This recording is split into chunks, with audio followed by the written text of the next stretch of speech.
Hello and welcome to this CGTN live broadcast. I'm Chengxi in Shanghai. I'm actually on top of the beautiful Huangpu River.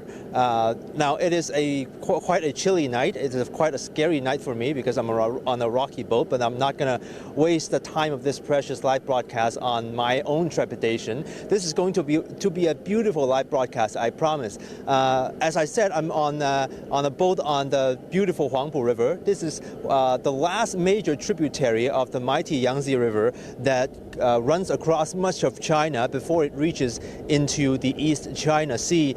Now that's why Shanghai, in its Chinese name, literally means upon the ocean.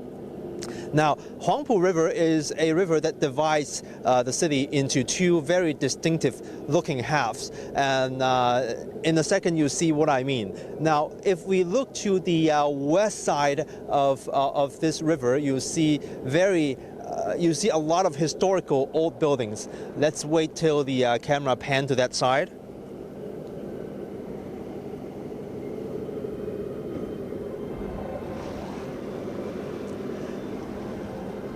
Now, this is what I mean. Actually, right now, we might be able to get a view of the Peace Hotel, in Chinese meaning 和平饭店. It is that hotel with the green dome. Now, this is a very legendary hotel. It was built by the British Jewish family called Sassoon. It was built in the 1920s. All the way into the 1930s in the style that was called Art Deco, which was very, very popular at the time. Contemporary skyscrapers included the Empire State Building of New York. So you can actually see that they have pretty similar architectural styles. Now, this is a hotel that was home to that many dignitaries around the world visited, including, for example, U.S. Military Marshal George Marshall, military general George Marshall, Charlie Chaplin, and George Bernard Shaw. How about that? Now, this is also a hotel with the oldest jazz band. I'm not saying the history of the band, but the age of the musicians playing in that band. The band's musicians has a average age of 82 years old. Now, enough about the Peace Hotel. Now we're moving along. Since the first CIIE, Shanghai has upgraded the lights on the walls of these riverside buildings. So expect nightly sound and light shows during the exhibition days. Actually, you can best appreciate them on something like a cruise ship along the Huangpu River. So if our viewers ever come to Shanghai, now do consider taking one of those cruise ships at night, because this is among the best views that the city has to offer. Now, Shanghai has a long history of being a major gateway to the outside world. Since the 1840s, China lost the Opium War with the UK, so colonial powers set up a series of settlements inside Shanghai, so where Western law ruled, and that was the period where a lot of these colonial powers built their own majestic buildings. So around the Bund area, locals call it the exhibition of buildings from 10,000 countries. And all of these buildings were built in the Western architectural styles, and now they were preserved by the city government as part of the cultural heritage of the city. And if you walk around the city, now this city is very suitable for walking during the day or night, and you can actually go close to these buildings, and there might be a QR code somewhere on the walls of the building where you can scan with your phone, and it will show in both Chinese and English language the history of that building. So you could be having a history lesson just by walking on the streets of Shanghai. We are close to the China International Import Expo, so you can see that the entire area is lit up quite beautifully. It is part of the way that the city welcomes the onset of that Import Expo, which is a very, very important event during the year.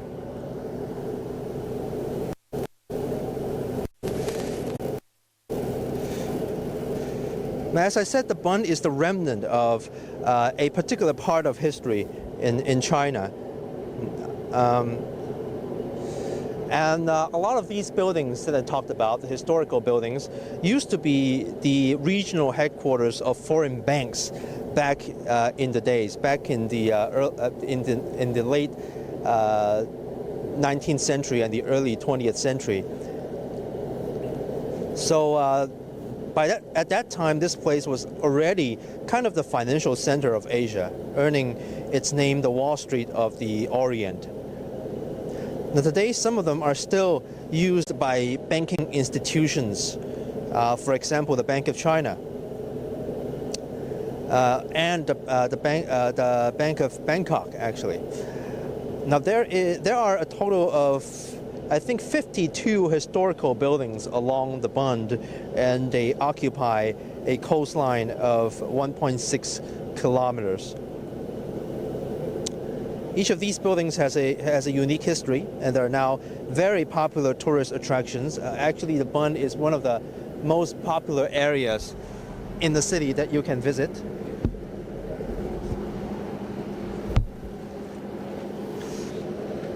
Now, people have a very special and somehow emotional relationship with the Huangpu River, because the Shanghai locals, many that I interviewed, have called this river the mother river of Shanghai.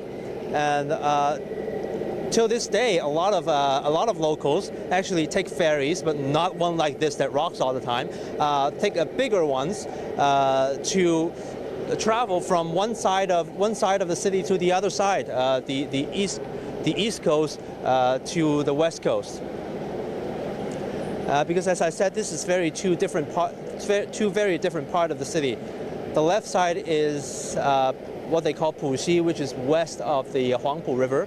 The east side is Pudong, which is the east of the Huangpu River. It is a relatively newly developed area. It is right now the financial center of China, and also one of the central business districts of China.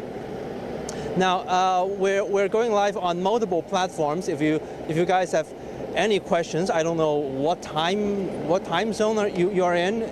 If you're in the morning, good morning. If you're in the afternoon, good afternoon. So if you have any questions you want to ask about Shanghai, about China, or about the soon-to-be opened China International Import Expo, do feel free to leave a comment, and I will try my best to explain them.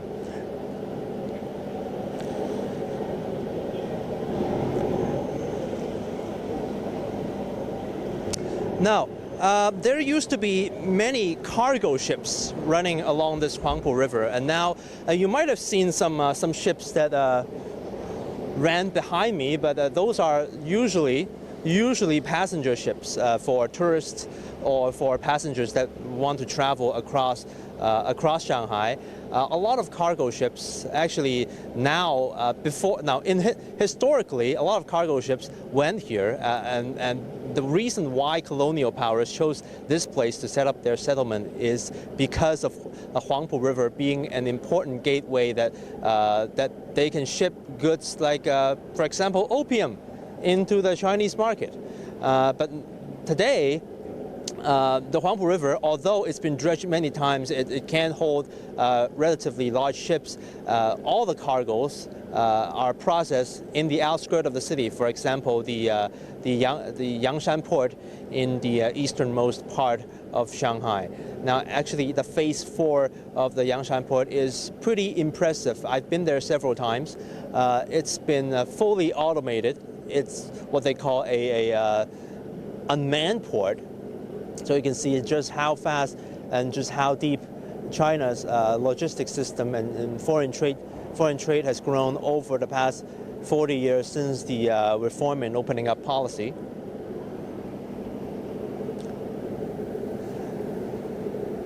Now we're seeing another tourist ship that sailed by.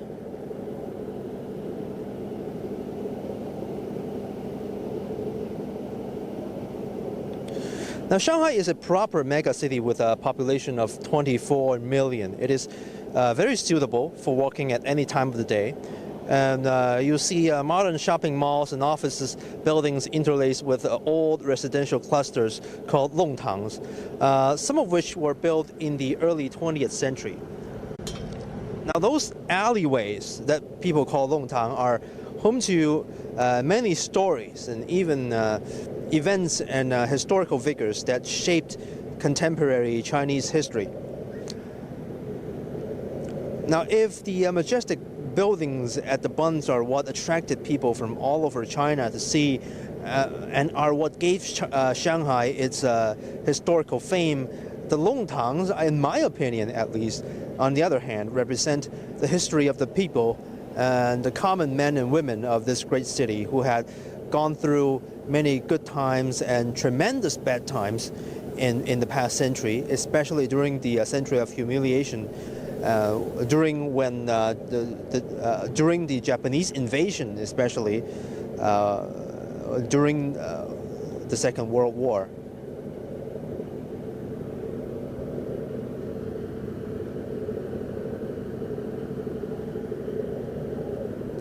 Now we're looking at one of the hotels. It was also built by the same Jewish family that built the Peace Hotel. Shanghai actually has a very deep history with the Jewish community. It's one of the lesser known parts of history because during World War II, many Jewish people had really nowhere to run, nowhere to go.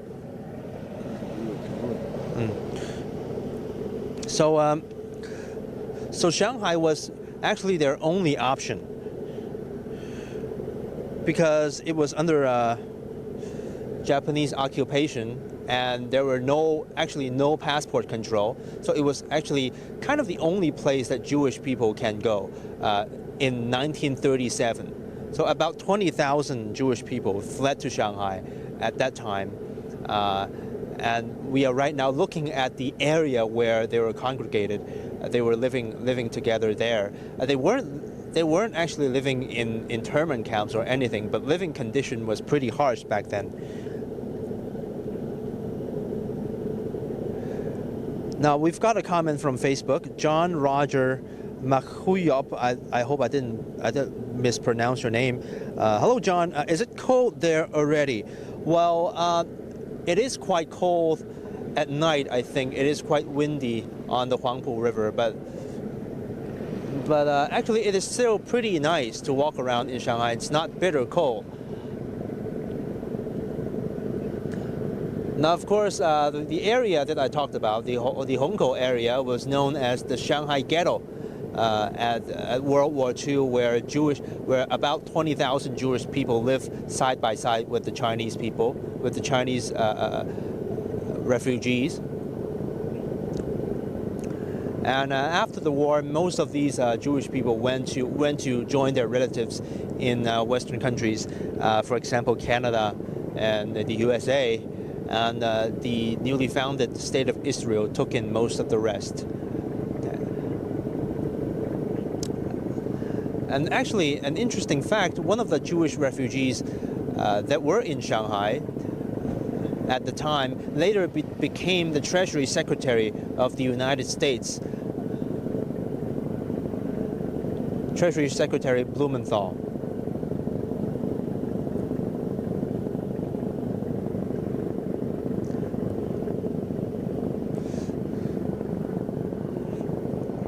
Now, people who come to Shanghai, I think, for the CIIE or otherwise, are usually introduced to or reminded by the fact of how charming the city really is, and that charm lies in the juxtaposition of the old and the new. And to see what the juxtaposition looks like, we need only to look over to that side. That is the east side of the Huangpu River. It is now called Pudong area. And this specific part of land that I talk about is called Lujiazui district.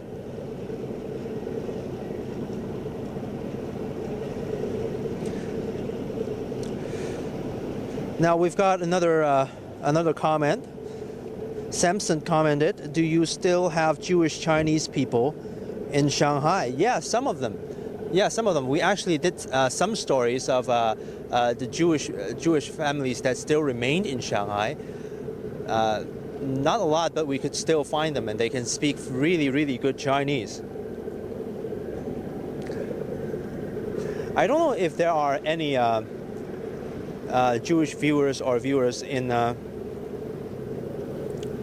Israel who is watching this program right now. I don't know if you know about that part of history. I find it very interesting. Samson said, do you have a full moon? I think we do. I think we have quite a full moon. 可以拍那个月亮吗? Now let's pan to the moon right now.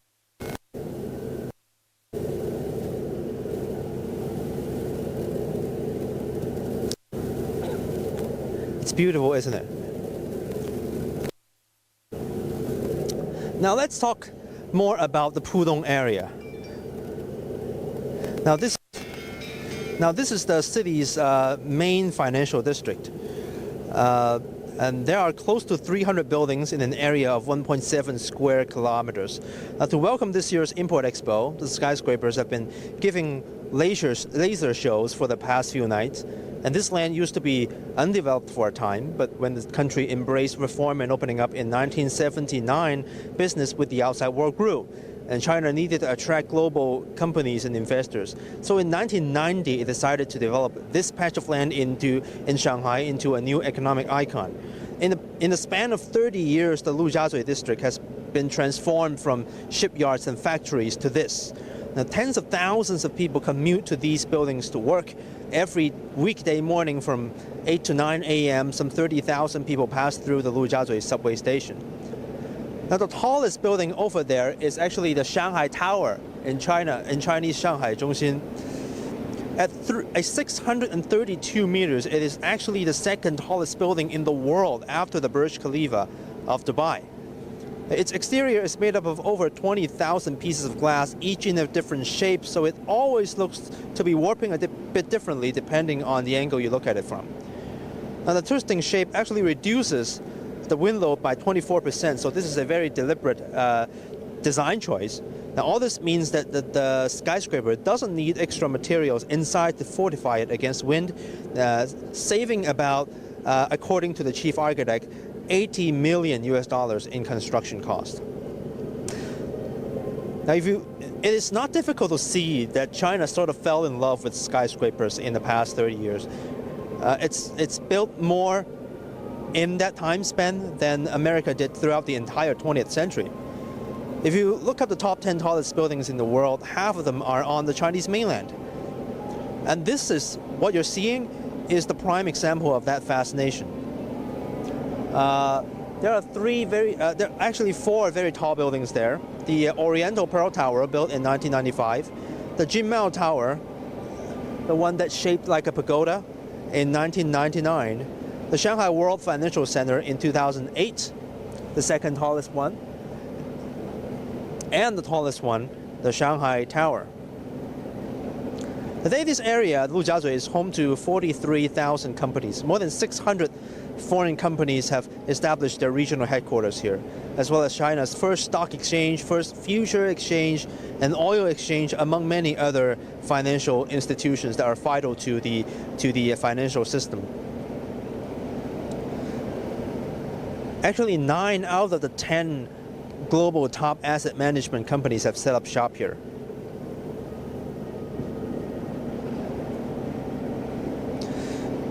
Recently, JP Morgan Asset Management became the first foreign financial institution to get a wholly foreign-owned enterprise license in the Lujiazui Financial District in 2018. In the past 3 years or so, the opening up of China's financial sector, especially in banking, in asset management, has been accelerating very quickly. And the JP Morgan, as I mentioned, have their offices in the tallest building in Shanghai, the Shanghai Tower. And also in that office building, also in that tower is the Ant Group, which is, I think, having its IPO on November the 5th. That's not far away from now. And it will soon become as experts predict, the biggest IPO in the world.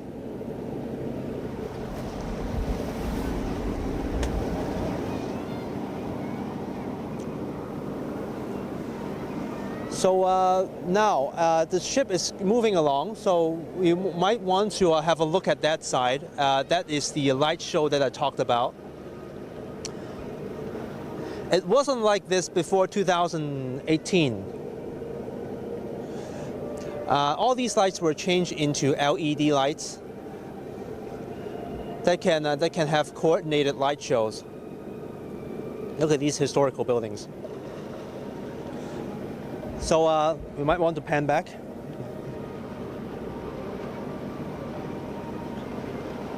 So all in all, I think it is a good time to now visit Shanghai, not only for trade delegations or business delegations to join the China International Import Expo, but just being here to absorb the beauty of the city. I think it is worth the trip. So I think this concludes this edition of live broadcast here on CGTN's new media platforms. I'm Chengxi in Shanghai, and I will see you in the next one.